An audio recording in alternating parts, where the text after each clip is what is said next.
Integrante también de la Comisión de Salud, diputado de Unión por la Patria, Pablo Schedling, que está en línea, representante de la provincia de Tucumán. ¿Cómo estás, Pablo? Acá Nicolás Márcico, Gustavo Cirelli, te saludamos desde la Radio de las Madres.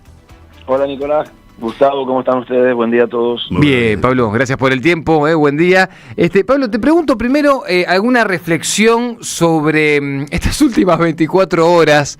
Yo estoy entre sorprendido, enojado y bastante... y después con algunas reflexiones bastante profundas sobre lo que dejó esa pantomima de ayer en la Casa Blanca. ¿Vos qué analizás de eso? Es difícil, yo no sé, yo entiendo, no sé si Patricia Bullrich habla inglés o no, capaz que no entendió lo que dijeron. Yo me parece que hay algo de incomprensión de idioma, me parece, en este asunto, porque fue clarísimo la pregunta y fue clarísima la respuesta. Aparte de quienes hemos visto algunas otras entrevistas de Trump con presidentes de distintos lugares del mundo, tiene este estilo, viste, de humillarlos. Exacto. Evidentemente, lo ha hecho con todo el mundo, ¿no? Y quienes más lo necesitan, en este caso el gobierno de Milei está desesperado por dólares para poder sostener el valor del dólar. Y la verdad es que yo decía el otro día, uno puede vivir un tiempo de prestado.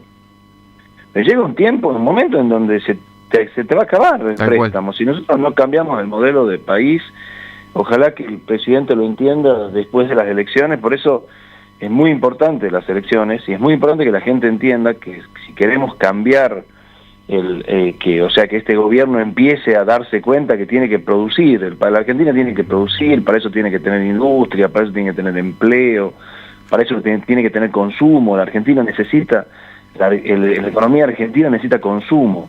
Este sistema de dejar una Argentina, digamos, transformada en un país en donde no tengamos más clase media y donde solamente un grupo de argentinos muy pequeño pueda consumir y el resto la pase mal. Nosotros ayer en la Comisión de Salud y Acción Social que yo presido, estuvimos hablando del cierre de los comedores, la situación, un proyecto que hoy lleva adelante la diputada Carla Carrizo, que se llama Pancita Llena, que estuvieron algunos actores inclusive en la comisión, y que todo el mundo, toda la gente que nos viene a contar acerca de cómo cada vez más niños, adultos mayores requieren la ayuda de alguien para poder comer. Entonces, cuando vos tenés una situación de ese tipo y nos vienen a decir que la Argentina dejó de tener 12 millones de pobres, y resulta ser que los comedores están desbordados de gente porque la gente no le alcanza para comer, es medio raro en un país donde la gente sale de la pobreza,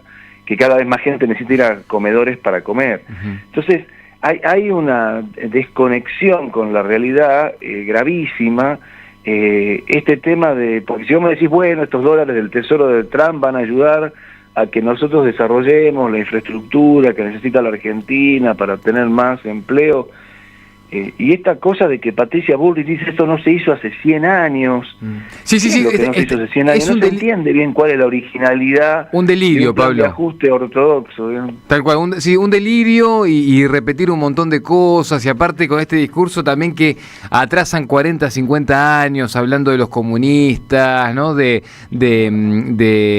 Poniéndole etiquetas, ¿no? A lo que para ellos es el mundo cuca o el mundo peronista. La verdad que atrasan bastante, pero justamente porque no tienen nada para decir de lo concreto, y sobre eso te quería decir, ayer se abordó mucho en comisión también el tema, todo lo vinculado a la Andis, ¿no? Hoy, dicho sea de paso, a las 12 del mediodía arranca una sesión que esperemos tenga quórum, donde entre otras cosas se dictaminó interpelar a Karina Milei y al ministro de Salud Mario Lugones por la corrupción y por las coimas en la Andis. Contame un poco, porque hubo un proyecto también que se presentó nuevo ayer por parte de Juan Marino para reformular el funcionamiento de la Andis. Pablo, ¿de qué se trata eso? Y después, ¿qué esperás hoy de la sesión?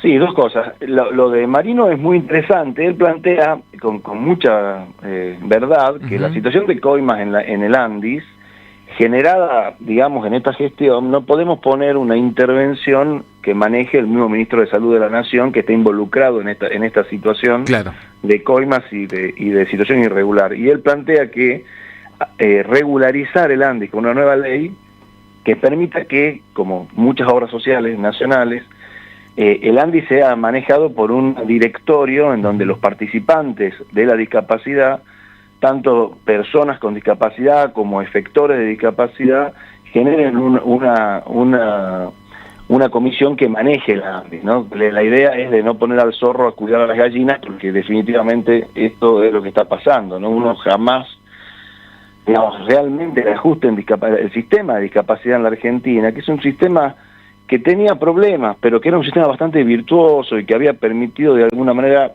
con mucha, digamos, con muy poco dinero, con las pensiones de discapacidad, pero no solo las pensiones, porque las pensiones, los 200.000 pesos que recibe una persona que tiene discapacidad y además es pobre, que son los dos requerimientos que hace falta para tener una pensión por discapacidad, más el tercero, que es la voluntad del Poder Ejecutivo de turno de darte o no la pensión, que siempre es una condición, digamos, este gobierno no le ha dado a nadie pensiones, es más, ha retirado casi 100.000 pensiones.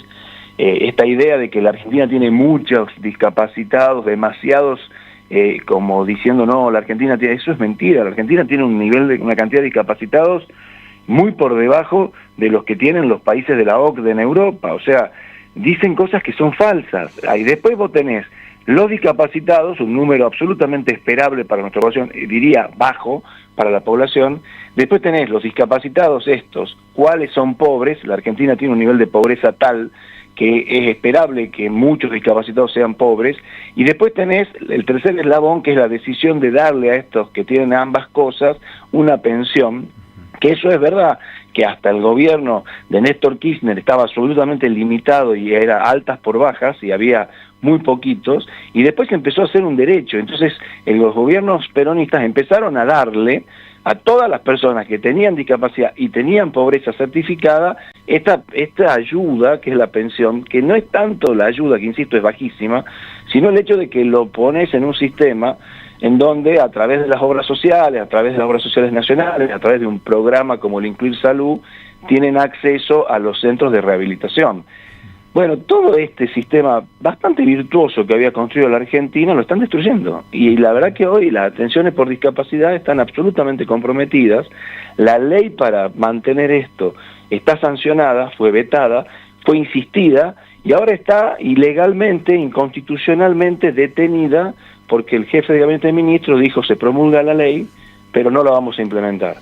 Esto es un escándalo de una manera tremenda. En cuanto al tema de las reuniones de hoy, ayer a las 22 nos llegaron sendas notas del gobierno diciendo que no van a venir ni Caputo, ni Lugones, ni Karina. Confirmaron el trascendido, ¿no? Que teníamos muchos, de que ya desde la Casa Rosada ayer temprano empezaban a instalar que hoy no iban, supuestamente argumentando que era porque, bueno, llegaban justo desde Estados Unidos, sí, etcétera, motivos etcétera. de agenda, dice Motivos por ejemplo, de agenda. la carta de Mario Lugones. Sí, motivos de agenda impostergables, estaban citados hace más de 20 días. O sea, este gobierno vuelve a implementar este concepto de hay cosas que hacemos, que ya vamos a ver cuál es la agenda que tienen hoy, que son más importantes que una interpelación en el Congreso. Eso es insostenible, es fuera del sistema republicano de gobierno, es solamente con la idea de que, bueno, como a nosotros nos apoya Trump, nosotros hacemos lo que queremos. Digamos, este es un poco el concepto. Igual vamos a ir a la sesión, vamos a tener el quórum, y quizá podamos hacer algunas expresiones en minoría, pero la verdad es que esto va a tener consecuencias, entiendo, judiciales, porque la verdad es que vos no podés, digamos, sistemáticamente evitar venir al Congreso. En este caso, quizá Mario Caputo y Karina se van a aprovechar de estar fuera del país, pero Mario Lugones no tiene ninguna excusa para no venir. Claro, eso le iba a preguntar, diputado, buenos días. ¿Qué se hace, no, ante la negativa de los funcionarios que tienen responsabilidades públicas, obviamente, en no acudir cuando son convocados por el Parlamento, por el Congreso? Mira, no hay en la historia, nunca pasó esto, entonces es difícil encontrar, no hay tampoco en el reglamento, en la Constitución, alguna pena para esto. Definitivamente lo que sí dicen es que las interpelaciones son obligatorias. Claro. Así que lo que esto va a suceder es que se va a judicializar. ¿Qué va a hacer la justicia con esto? Bueno, veremos. Porque bueno, también acá lo que pasa es que los problemas entre poderes, cuando vos tenés un problema entre el poder ejecutivo, entre el poder legislativo, esos problemas derivan en la justicia, y cuando son problemas entre poderes deriva directamente en la Corte Suprema de Justicia, que tiene una injerencia directa sobre los problemas interpoderes. Veremos si esto funciona de esta manera.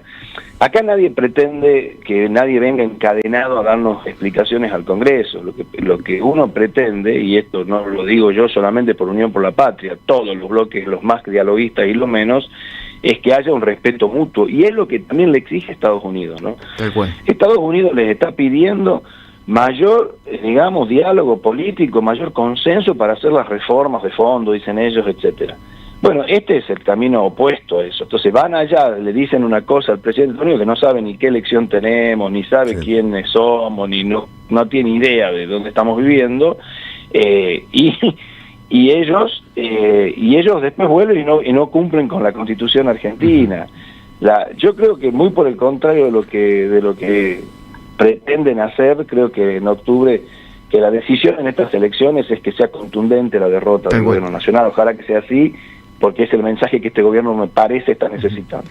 Pablo Sherling, dijo que estamos hablando, diputado nacional de Unión por la Patria. Sobre todo, hoy hay que prestarle atención, Pablo, me parece, a Pichetto, a Rodrigo de Loredo y a Ritondo, a ver si dan quórum, ¿no? Después de la reunión que tuvieron con Santiago Caputo y con Barry Bennett, ¿no? Que parece que, entre otras cosas, les pidieron que vacíen la sesión de hoy. Veremos qué pasa después de las 12 del mediodía.